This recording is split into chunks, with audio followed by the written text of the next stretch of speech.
Hello everyone, this is Manisha and welcome to my YouTube channel. आज के video में हम डिस्कस करेंगे आइसोथर्मल एंड एडियाबेटिक प्रोसेसेस के अंदर internal energy, work done bye adiabatic and isothermal process क्या होता है, पीवी डायग्राम, सब कुछ बहुत ज़्यादा डिटेल में हम डिस्कस करेंगे। तो मैं आप लोगों को रिक्वेस्ट करूंगी कि अगर आप लोग चैनल पर नए हैं तो प्लीज़ चैनल को सब्सक्राइब कर लीजिए और वीडियो अगर आप लोगों के लिए हेल्पफुल लगे तो प्लीज़ इसे लाइक और शेयर ज़रूर करिएगा। तो देखिए, आज का लेक्चर हम शुरू करते हैं। पहला प्रोसेस है आइसोथर्मल प्रोसेस। ओके, तो देखिए, आइसोथर्मल का मतलब होता है जहाँ पे टेम्परेचर जो हो वो क्या हो, कांस्टेंट हो। ठीक, आइसोथर्मल प्रोसेस का मतलब ऐसा प्रोसेस जिसमें टेम्परेचर क्या होता है, कांस्टेंट होता है। तो चेंज इन टेम्परेचर जो हो जाएगा वो क्या हो जाएगा, जीरो हो जाएगा। ये मैंने कल के लेक्चर में भी डिस्कस किया था। ओके, अब अगर हम केस ले लेते हैं आइडियल गैस का, तो देखिए आइडियल गैस में जब टेम्परेचर कांस्टेंट हो तो वहां पे कौन सा लॉ लगता है, बॉयल लॉ। ठीक है, और बॉयल लॉ के अकॉर्डिंग क्या होता है, P is inversely proportional to volume at constant temperature. ये प्रोसेस किस पे होता है, कांस्टेंट टेम्परेचर पे। ओके, तो यहाँ से एक चीज और क्लियर होती है कि P1 V1 equals to P2 V2 या PV इक्वल्स टू कांस्टेंट। ठीक है, यानी कि इस वाले इक्वेशन से हम बोल सकते हैं कि आइसोथर्मल प्रोसेस में फॉर आइडियल गैस के लिए PV क्या होगा, कांस्टेंट होगा। तो P1 V1 इक्वल्स टू क्या हो जाएगा, P2 V2। यहाँ तक तो क्लियर है। अब देखिए, जैसा कि मैंने फर्स्ट लॉ ऑफ थर्मोडायनेमिक्स वाले लेक्चर में मैंने ये बताया था कि change in internal energy for ideal gas वो क्या होता है, N C V delta T. तो अब देखिए, आइसोथर्मल प्रोसेस में जो चेंज इन टेम्परेचर है डेल्टा टी वो क्या है, जीरो है। तो यहाँ से जो इंटरनल एनर्जी है, चेंज इन इंटरनल एनर्जी, वो क्या हो जाएगा, जीरो हो जाएगा। इतना तो क्लियर है। अब देखिए, इसका इफेक्ट जो है फर्स्ट लॉ ऑफ थर्मोडायनेमिक्स पे क्या पड़ेगा फिर। तो जैसा कि मैंने बताया, हम लोगों ने डिस्कस किया कि फर्स्ट लॉ ऑफ थर्मोडायनेमिक्स क्या है, heat given to the system वो कहाँ कहाँ खर्च होती है, सिस्टम की इंटरनल एनर्जी को इंक्रीज करने में और कुछ वर्क डन करने में। ओके, तो जब भी हीट किसी भी सिस्टम को दिया जाता है तो वो सिस्टम की इंटरनल एनर्जी यहाँ पे देखिए क्या हो जा रही है, change in internal energy zero हो जा रही है। तो इस केस में जो ये डेल्टा क्यू है वो किसके बराबर हो जाएगा, वर्क डन के बराबर। अब इसका मतलब क्या है, यहाँ पे देखिए कि सिस्टम को जितनी भी हीट प्रोवाइड की जा रही है वो डायरेक्टली किस में कन्वर्ट हो जा रहा है, वर्क में। तो देखिए, रियल लाइफ में ऐसा एग्जाम्पल पॉसिबल नहीं है कि जितना भी हम सिस्टम को हीट दें वो डायरेक्ट वर्क में कन्वर्ट हो जाए, कोई भी लॉस ना हो हीट का और इंटरनल एनर्जी इंक्रीज करने में सिस्टम के हीट का जो है लॉस ना हो। ऐसा नहीं होता है रियल लाइफ में। तो ये कैसा केस है, एक तरीके से हम इसे इमेजिनरी भी बोल देंगे या फिर परफेक्टली आइसोथर्मल जो प्रोसेस है आइडियल गैस के केस में है ये। ठीक, अब देखिए यहाँ पे जब ये प्रोसेस इस तरीके का होगा कि जितनी भी इंटरनल मतलब जितना भी हीट दिया जा रहा है वो डायरेक्ट वर्क में कन्वर्ट हो जा रहा है, तो ऐसे प्रोसेस कैसे होंगे, बहुत ही स्लो, यानी कि वेरी स्लो प्रोसेस होंगे, तब जा करके ये चीज़ पॉसिबल होगा। यानी कि जो परफेक्टली आइसोथर्मल प्रोसेस होगा वो क्या होगा, बहुत ही ज़्यादा स्लो प्रोसेस होगा। ठीक, और यहाँ पे जैसे मान लीजिए एक एग्जांपल और भी से समझते हैं इसे, कि कोई भी सिस्टम है उसे हीट प्रोवाइड किया गया। अब क्या हो रहा है यहाँ पे कि उसकी इंटरनल एनर्जी नहीं बढ़ रही है, यानी कि धीरे धीरे जितना भी हीट है वो वर्क में डायरेक्ट कन्वर्ट होता चला जा रहा है यहाँ पे।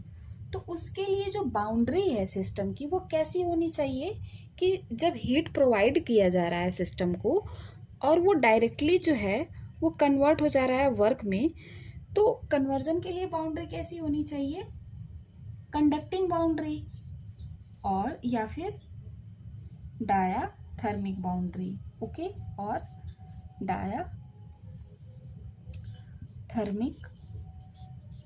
वॉल कह लीजिए या फिर बाउंड्री कह लीजिए, ठीक है। तो ये रहा आइसोथर्मल प्रोसेस के बारे में। अब यहाँ पर जो पीवी कर्व है प्रेशर और वॉल्यूम का, अब उसे देखते हैं कि किस तरह से बनता है, ओके। तो देखिए आइसोथर्मल प्रोसेस के केस में जब हम पीवी कर्व लेंगे, यहाँ पे प्रेशर, यहाँ पे वॉल्यूम, तो अभी मैंने जस्ट पहले बताया कि P is inversely proportional to V होगा बेल्स लॉ के अकॉर्डिंग, ठीक। तो अब देखिए ये किस तरह से बनेगा, वॉल्यूम क्या हो रहा है, प्रेशर जैसे जैसे बढ़ रहा है इधर वॉल्यूम क्या हो रहा है, डिक्रीज हो रहा है, इस तरीके का कर्व मिलेगा यहाँ पे। तो अब देखिए मैंने थोड़ी देर पहले ये भी बताया कि PV इक्वल्स टू क्या होता है, कांस्टेंट होता है। तो यहाँ से इसके स्लोप के बारे में अगर हम देखें, इस कर्व के स्लोप के बारे में, तो वो कितना आता है, तो इसको हम क्या करेंगे, स्लोप निकालने के लिए इस टर्म को पार्शियली डिफरेंशिएट करेंगे। तो P dV plus V dP equals to, ये क्या है, कांस्टेंट है तो ये 0 हो जाएगी ये वैल्यू। तो अब देखिए यहाँ से V dP equals to minus P dV, यही तो आएगा। अब इसके लिए हम क्या करेंगे, जब ये इस तरह से आया कि V dP equals to minus P dV, तो dP upon dV equals to कितना आ जाएगा, minus P upon V, okay. तो यही तो स्लोप हुआ ना इस पूरे कर्व का। देखिए स्लोप क्या कैसे निकालते हैं, जब y ये एक्सिस होता है और ये x होता है तो dy अपॉन dx, यही तो निकलता है। और y पे जितनी वैल्यू होती है और x पे जो वैल्यू आती है वही पुट कर देते हैं। तो p पे y एक्सिस पे क्या है, प्रेशर है, और x एक्सिस पे क्या है, वॉल्यूम है। तो ये क्या हो गया, आइसोथर्मल प्रोसेस में पीवी कर्व का ये स्लोप हो गया, ठीक। अब देखिए यहाँ पे थोड़ा सा इसे एक एग्जाम्पल से समझ लेते हैं, ये बहुत ही इम्पॉर्टेंट है, इसे नोट डाउन कर लीजिएगा। डायरेक्ट क्वेश्चन ऐसे भी आता है कि जो पीवी कर्व का जो स्लोप है फॉर आइसोथर्मल प्रोसेस के लिए वो कितना होगा, ओके। तो यहाँ पे एक और एग्जाम्पल से इसे थोड़ा समझते हैं। जैसे मैंने अभी बताया कि ये कर्व के बारे में, तो देखिए सपोज करिए कि ये एक पीवी कर्व है, ठीक, आइसोथर्मल प्रोसेस का, और यहाँ पर जो वॉल्यूम की वैल्यू है वो कितनी है, 6V0 है, और इसके जो करेस्पॉन्डिंग जो प्रेशर है वो कितना है, यहाँ पे P0 है, ठीक। अब देखिए इस वाले पॉइंट पे जो वॉल्यूम की जो वैल्यू है वो कितनी है, 3V0, और इसके जो करेस्पॉन्डिंग यहाँ पे प्रेशर है वो 2P0 है। और इस वाले पॉइंट, एक और पॉइंट यहाँ पे एज्यूम कर लेते हैं जो सबसे ऊपर है, इस वाले पॉइंट के करेस्पॉन्डिंग जो वॉल्यूम की जो वैल्यू है वो कितनी है, V0, और यहाँ पर जो प्रेशर है वो 6P0 है, ठीक। तो यहाँ पर देखिए ये जब हम dP अपॉन dV कैलकुलेट करेंगे तो ये क्या बताया था मैंने, माइनस P अपॉन V। तो जब यहाँ से इसकी वैल्यू निकालेंगे, मान लीजिए हमें इसकी वैल्यू कैलकुलेट करनी है, ये x पॉइंट है, ये y पॉइंट है और ये z पॉइंट है। तो स्लोप जब निकालना है हमें y पॉइंट पे, तो वैल्यू कितनी हो जाएगी, माइनस 2P0 अपॉन, और ये 3V0, ठीक है, यही तो होगा, इतनी ही तो वैल्यू आएगी। तो इस तरह से हमें क्या क्या करते हैं, हम स्लोप को कैलकुलेट कर लेते हैं, ओके। अब देखिए यहाँ पर इतना तो हुआ इसके स्लोप के बारे में। अब हम डिस्कस करेंगे work done in isothermal processes, okay. कि वर्क डन का फॉर्मूला क्या होता है, W equals to P delta V। इस फॉर्मूले का यूज हम तब करते हैं जब प्रेशर कांस्टेंट होता है तब, ठीक है। बट आइसोथर्मल प्रोसेस में यहाँ पर टेम्परेचर कांस्टेंट है, और बॉयल लॉ के अकॉर्डिंग हम लोगों ने देखा कि प्रेशर भी वेरी कर रहा है इनिशियल से फाइनल तक, ठीक। तो अब देखिए P1 V1 P2 V2 ये तो मैंने बताया। तो यहाँ पर ये वाले फॉर्मूले का यूज नहीं करेंगे, बल्कि ये वाला फॉर्मूला यूज करेंगे P dV, ठीक है, इस केस में। अब देखिए अगर हम बात करें कि n मोल आइडियल गैस हमने लिया और वॉल्यूम एक्सपेंड हुआ V1 से V2 तक, ठीक। वॉल्यूम कहाँ से कहाँ तक एक्सपेंड हो रहा है? V1 से V2 तक। तो उस केस में जो वर्क डन होगा W, वो क्या आएगा, यही निकालना है, ठीक है। तो इसके लिए हमें ये पता है आइडियल गैस इक्वेशन से कि PV इक्वल्स टू कितना होता है, nRT, okay. PV equals to nRT होता है। तो अब देखिए यहाँ से अगर हम प्रेशर कैलकुलेट करते हैं तो क्या हो जाएगा, nRT अपॉन V। तो ये वाली वैल्यू यहाँ पर हम पुट करेंगे, ओके। तो यहाँ से जब हम इसे इस तरह से रखेंगे तो W इक्वल्स टू क्या आ जाएगा, नेक्स्ट स्टेप में जो W है वो आएगा कैलकुलेट होके, इसमें P की जगह पे हमें क्या पुट करना है, nRT अपॉन V। तो nRT अपॉन V। अब देखिए ये nRT जो है नंबर ऑफ मोल कांस्टेंट है, R भी कांस्टेंट है, टेम्परेचर भी कांस्टेंट है। तो अंदर क्या चला जाएगा, dV अपॉन V, और कहाँ से कहाँ तक, V1 से V2 तक, ठीक है। तो जब इसे सॉल्व करेंगे हम पूरा, ये है W इक्वल्स टू, तो जब इसे सॉल्व करेंगे तो ये वैल्यू कितनी आएगी, W equals to nRT into log E 1 upon V का जब इंटीग्रेशन होगा तो V1 V2 माइनस V1, ठीक है।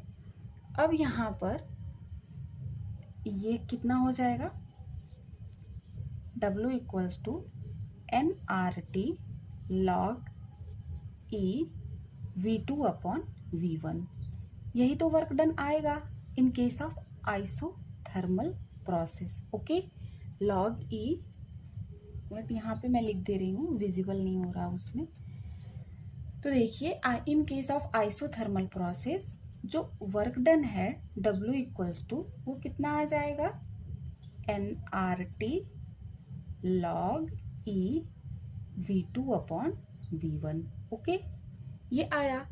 अब अगर हमें यही same formula in case of pressure लिखना हो, प्रेशर के केस में अगर इसको लिखेंगे तो ये कितना हो जाएगा, W equals to nRT log E P1 upon P2, ठीक है।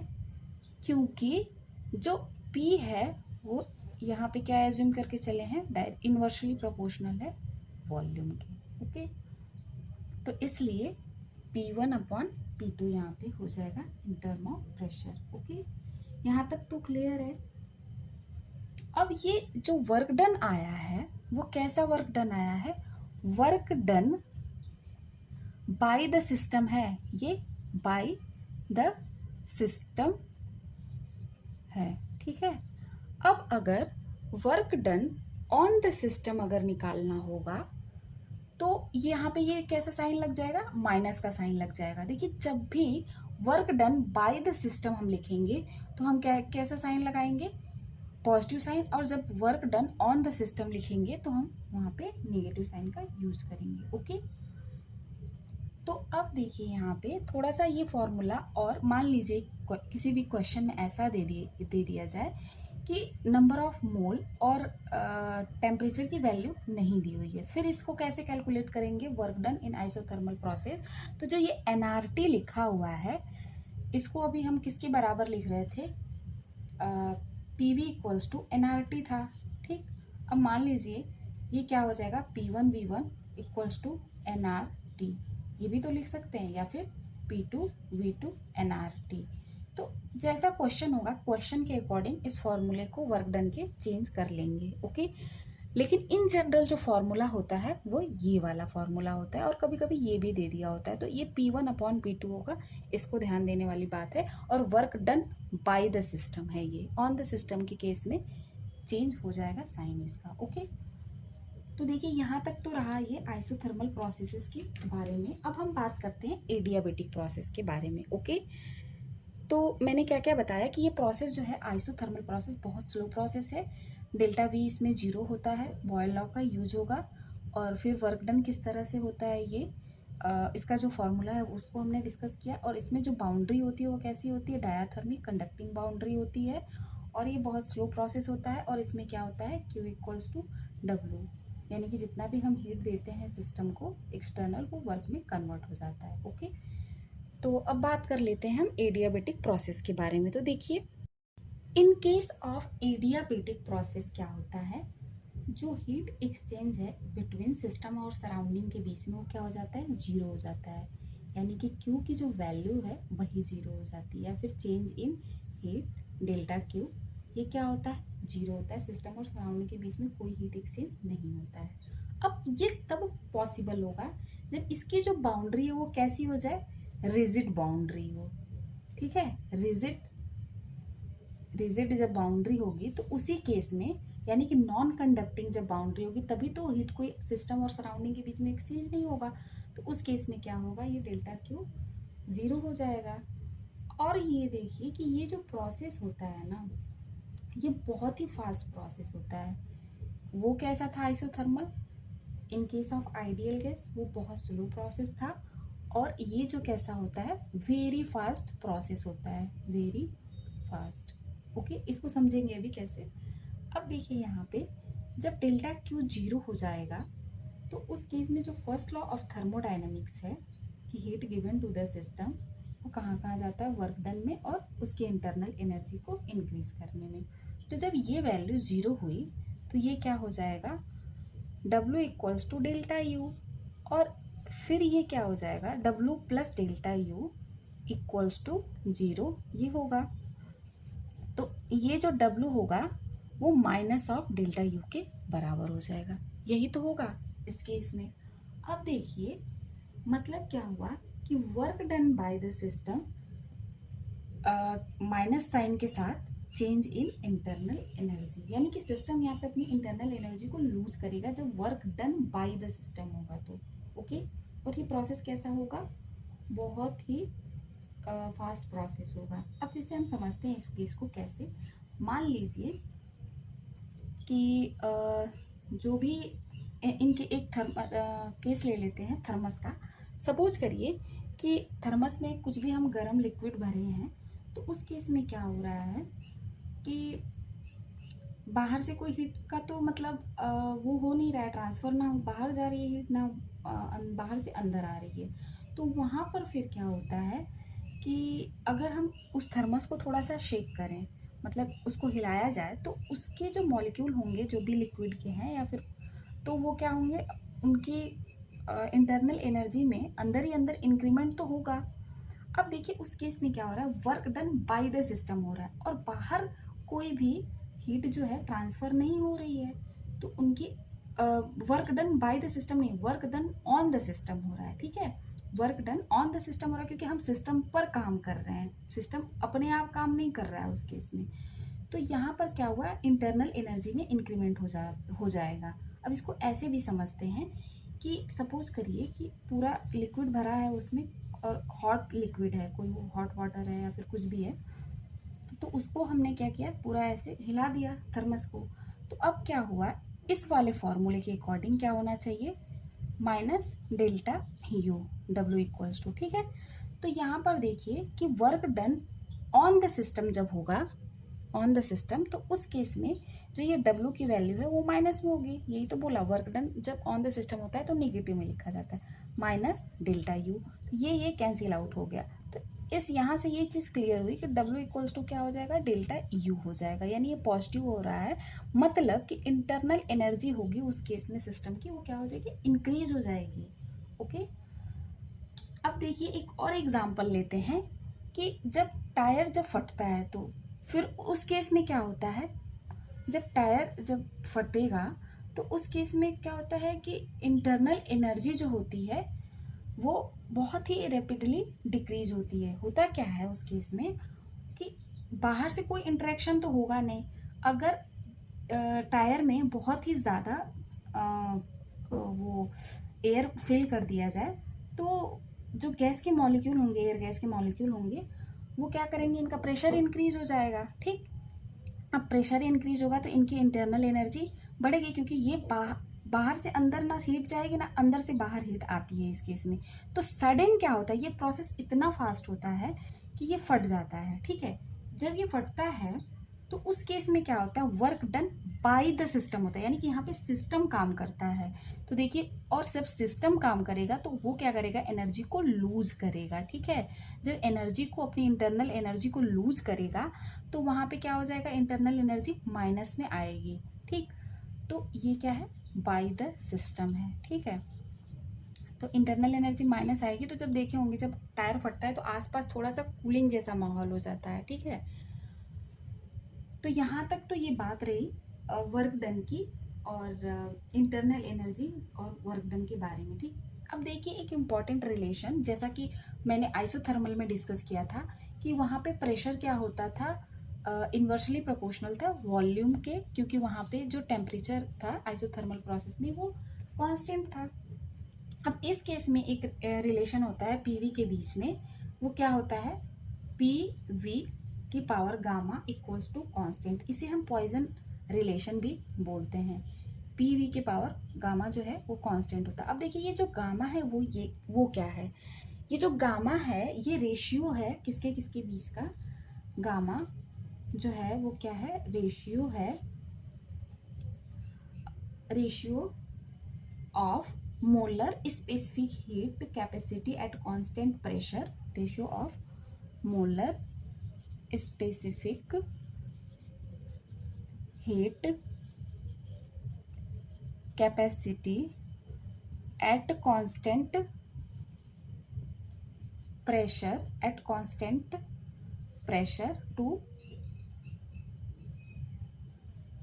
Constant pressure to constant volume. ठीक है, कांस्टेंट वॉल्यूम, यानी कि कहने का मतलब है गामा किसका रेशियो है, Cp अपॉन Cv का। ठीक है, ये मोलर स्पेसिफिक हीट कैपेसिटी है।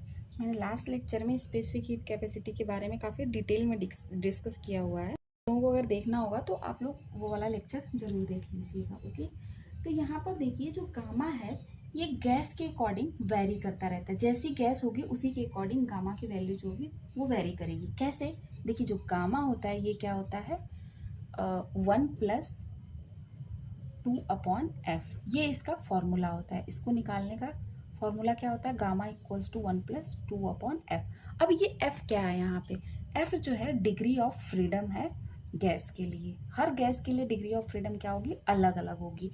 ये बात मैंने बताई भी थी कि मोनोएटॉमिक गैस के लिए और डायटॉमिक के लिए, पॉलीएटॉमिक के लिए कितनी होती है डिग्री ऑफ फ्रीडम की वैल्यू। फिर से मैं यहाँ पे बता दे रही हूँ, f इक्वल्स टू 3 होता है मोनोएटॉमिक के लिए, मोनोएटॉमिक गैस के लिए। f इक्वल्स टू 5 होता है आपका डायाटॉमिक गैस के लिए। और अगर गैस जो है पॉलीएटॉमिक है तो उस केस में f इक्वल्स टू 6 होता है फॉर पॉलीएटॉमिक गैस के लिए। ठीक है, तो ये हो गया डिग्री ऑफ फ्रीडम की वैल्यू। अगर गामा कैलकुलेट करना है तो यहाँ पे वैल्यू पुट करके गामा की वैल्यू निकाल लेंगे, या फिर Cp और Cv अगर दिया हो तो वहाँ से भी हम गामा की वैल्यू इजिली कैलकुलेट कर सकते हैं। ठीक, तो ये रहा Pv का जो रिलेशन है इसके बारे में। अब देखिए यही सेम फॉर्मूले को अगर हम लिखना चाहें इन टर्म ऑफ प्रेशर और टेम्परेचर की तो कैसे लिखेंगे, इसको मैं इरेज कर रही हूँ। ठीक है, तो देखिए यही सेम फार्मूला प्रेशर और टेम्परेचर के फॉर्म में किस तरह से लिखा जाएगा।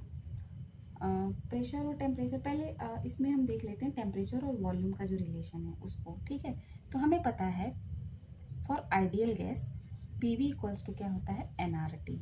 ओके, तो अगर हम पी की जगह पे हम क्या लिखते हैं, एनआरटी अपॉन वी, तो सेम रिलेशन किस में कन्वर्ट हो जाएगा, एन आर टी वी के power gamma upon V up equals to constant. तो ये देखिए कि ये जो है वैल्यू, ये तो तीनों कांस्टेंट है, कांस्टेंट इधर चला जाएगा। अब जो ये दोनों वैल्यू कांस्टेंट हैं, सॉरी, ठीक है, टी कांस्टेंट नहीं है, टी तो वेरी करेगा ना, आइसोथर्मल प्रोसेस नहीं है ये। तो तो ये एनआर जो है नंबर ऑफ मोल, और ये आर यूनिवर्सल गैस कांस्टेंट, ये क्या हो जाएगा कांस्टेंट, तो इधर चला जाएगा, तो टी वी के पावर गामा -1 हो जाएगा। ठीक, यहाँ तक तो क्लियर है, गामा -1, और ये क्या हो जाएगा कांस्टेंट हो जाएगा। ठीक है, ये क्या हो जाएगा कांस्टेंट हो जाएगा। तो यहाँ से ये चीज़ क्लियर हुई कि जो इस रिलेशन को पी वी के पावर गामा के रिलेशन को इस तरह से टी वी के फॉर्म में भी लिखा जा सकता है। ठीक है, अब सेम इस चीज़ को प्रेशर और जब टेम्परेचर के टर्म में लिखेंगे तो वो कैसे लिखेंगे उसको भी थोड़ा देख लेते हैं। ठीक है, तो यहाँ से देखिए मैंने क्या बताया, P V equals to N R T, P V equals to N R T होता है। ठीक, तो हमें क्या निकालना है, प्रेशर और टेम्परेचर के टर्म में, तो v equals to N R T upon P हो जाएगा।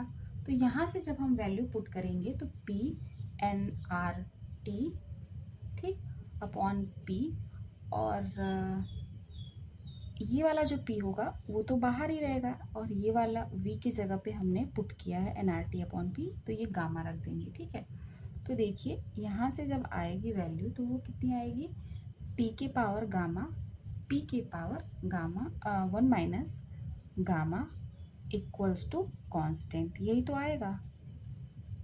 ठीक है, तो ये देख लीजिए, ये टेम्परेचर और प्रेशर के रिस्पेक्ट में ये वाला रिलेशन इस तरह से निकल के आएगा। देखिए एग्जाम में ना एडियाबेटिक प्रोसेस के लिए डायरेक्ट जो रिलेशन मैंने अभी ड्रॉ किया वो ऐसे ही पूछ देता है, फॉर एडियाबेटिक प्रोसेस कौन सा फॉलोइंग में से सही है, और इस तरह से ऑप्शन दे देगा। तो ये वाला याद रखना बहुत ही ज़रूरी है। अब ये तो बात हुई प्रेशर वॉल्यूम टेम्परेचर, वॉल्यूम और टेम्परेचर प्रेशर के रिलेशन के बारे में। अब हम इसे थोड़ा इसका पीवी कर्व देख लेते हैं। ठीक है, तो देखिए एडियाबेटिक प्रोसेस के लिए जो पीवी कर्व होगा वो कैसा होगा, जैसे मैंने अभी बताया आपको कि ये प्रोसेस कैसा होता है, बहुत ही क्विक यानी बहुत फास्ट प्रोसेस होता है। तो उस केस में जो प्रेशर है वो क्या होगा, बहुत ही तेजी से डिक्रीज करेगा, अरे वॉल्यूम जो है मतलब प्रेशर के साथ बहुत ही तेजी से डिक्रीज करेगा। ठीक है, जैसे जैसे ये बढ़ेगा वैसे वैसे ये कम होता चला जाएगा, बहुत ही शार्प। ठीक, तो बहुत फास्ट इसका कर्व जब गिरता है तो इसका जो स्लोप होगा वो जो आइसोथर्मल का स्लोप निकला उससे इसका स्लोप जो होगा ज़्यादा होगा, और कितना गुना ज़्यादा होगा, तो वो गामा गुना ज़्यादा होता है। ठीक है, चलिए देखते हैं कैसे। पी वी के पावर गामा, मान लीजिए कि कांस्टेंट हमने बोला था, इसको कोई के वैल्यू ले लेते हैं। ठीक, तो अब अगर हम स्लोप अगर इसका फाइंड आउट करेंगे तो क्या करेंगे, पी पी, अब इसको पार्शियली डिफरेंशिएट करेंगे तो क्या हो जाएगा, गामा गामा वी के power gamma -1 D V equal plus plus का साइन, और v की पावर गामा डी पी, इसका डिफरेंशिएशन इक्वल्स टू 0, क्योंकि ये क्या है कांस्टेंट वैल्यू है। ओके, तो अब देखिए यहाँ पर जब हम फर्दर इसे कैलकुलेट करेंगे इस टर्म को आगे, तो ये क्या हो जाएगा, v के power gamma D P equals to minus P gamma v के power gamma -1 D V. Okay, यही तो होगा ये वाला टर्म, ये इतना ही निकल के आएगा। तो अब देखिए हमें क्या कैलकुलेट करना था, D P upon D V चाहिए था यहाँ पे। ठीक है, D P upon D V चाहिए था, तो D P upon D V जो है वो कितना हो जाएगा यहाँ से, minus gamma P upon V, यही तो निकल के आएगा। और मैंने जो बताया अभी कि आइसोथर्मल प्रोसेसेस के केस में जो स्लोप की वैल्यू है वो कितनी आती है, P minus P upon V आती है, और एडियाबेटिक के टर्म में minus gamma P upon V, तो ये गामा टाइम्स ज़्यादा होता है उससे। ठीक है, तो ये तो बात हुई इसके स्लोप की। अब देखिए वर्क डन कितना होगा आइसोथर्मल प्रोसेस के केस में। ओके, तो अब देखते हैं वर्क आइसोथर्मल प्रोसेस। तो देखिए जैसा मैंने बताया कि जब हम प्रेशर और वॉल्यूम दोनों का वेरिएशन लेते हैं तो W इक्वल्स टू क्या लिखते हैं, P dV, ये वाला फॉर्म लिखते हैं। ठीक, अब वॉल्यूम कहाँ से कहाँ तक चेंज हो रहा है, V1 से V2 तक, ये हम एज्यूम कर लेते हैं। ठीक है, तो अब देखिए यहाँ पर जो अभी मैंने बताया कि आइसोथर्मल प्रोसेस के लिए, एडियाबेटिक प्रोसेस के लिए पी वी की पावर गामा इक्वल्स टू के, यानी कोई कांस्टेंट वैल्यू हम एज्यूम कर लेंगे। ओके, तो अगर हम यहाँ से पी को चेंज कर दें तो ये क्या आ जाएगा, पी इक्वल्स टू के अपॉन वी के पावर गामा। ठीक है, क्योंकि यहाँ पे डी वी है तो वी के पावर फॉर्म में ही लिखेंगे। और देखिए फिर जब इसे लिखेंगे कन्वर्ट करके तो ये कितना हो जाएगा, के अपॉन वी के पावर गामा डी वी।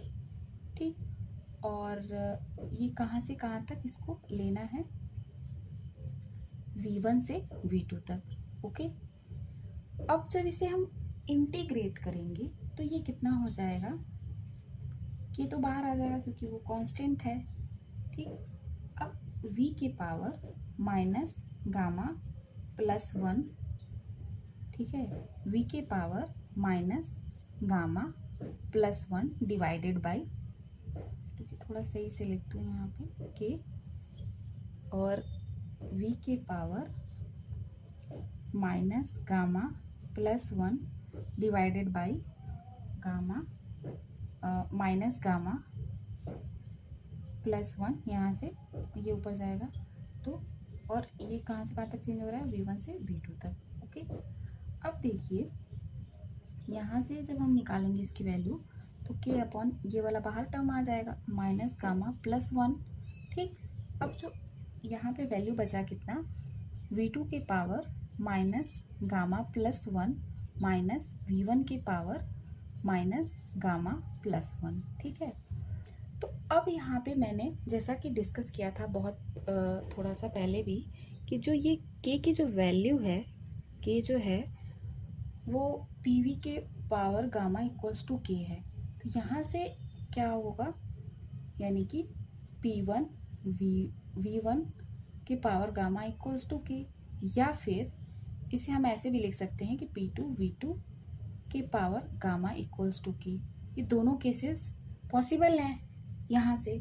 ठीक है, तो अब देखिए यहाँ पे जब के की वैल्यू को अंदर यहाँ पे मल्टीप्लाई करूँगी जब मैं, तो यहाँ पे जो V2 के साथ ये V2 वाला टर्म, ठीक, और P1 V1 के साथ ये V1 वाला टर्म को मल्टीप्लाई करूँगी। ठीक, तो देखिए यहाँ से मैं इसे थोड़ा सा यहाँ पर लिख रही हूँ, तो ये जो हो जाएगा W equals to 1/1 minus gamma.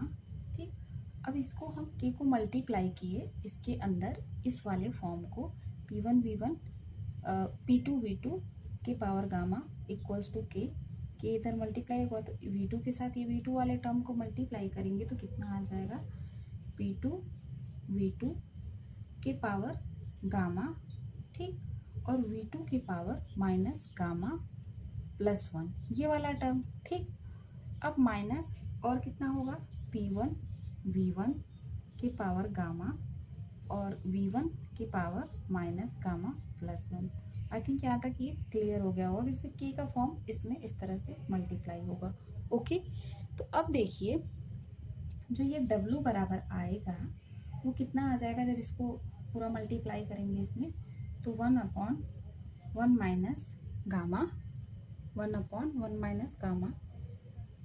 ठीक है, ये विजिबल नहीं हो पा रहा तो मैं यहाँ पे इसे ऊपर वाले टर्म को रिमूव कर रही हूँ। ठीक, ऊपर वाले टर्म को रिमूव करके मैं इस वैल्यू को यहाँ पर पुट कर रही हूँ कि ये जो मैंने W यहाँ पे कैलकुलेट किया, तो फिर यहाँ से W इक्वल्स टू क्या हो जाएगा, 1/1 माइनस गामा। ठीक, अब P2 V2 equals to P1 V1, यही तो आएगा। ओके, अब ये कैसा वर्क डन है, work done by the system है। ठीक है, सबसे ज़्यादा इम्पोर्टेंट चीज़ यही है कि work done by the system है। और एडियाबेटिक प्रोसेस के लिए वर्क डन की वैल्यू कितनी आती है, इतनी आती है, और आइसोथर्मल प्रोसेस के लिए यही वैल्यू वो लॉगरिदम में आता है, nRT log E और V2/V1। ठीक है, और P1 P2 के टर्म में कैसा आ जाता है, P1/P2, मतलब nRT log E P1/P2। अब इसे अगर हम T के फॉर्म में, मतलब टेम्परेचर के फॉर्म में लिखना चाहें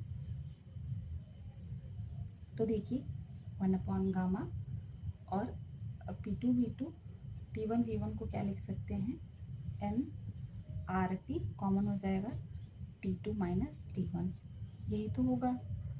अब इसे थोड़ा सा और सही से जब लिखेंगे तो ये क्या हो जाएगा, nRT upon 1 minus gamma T2 minus T1।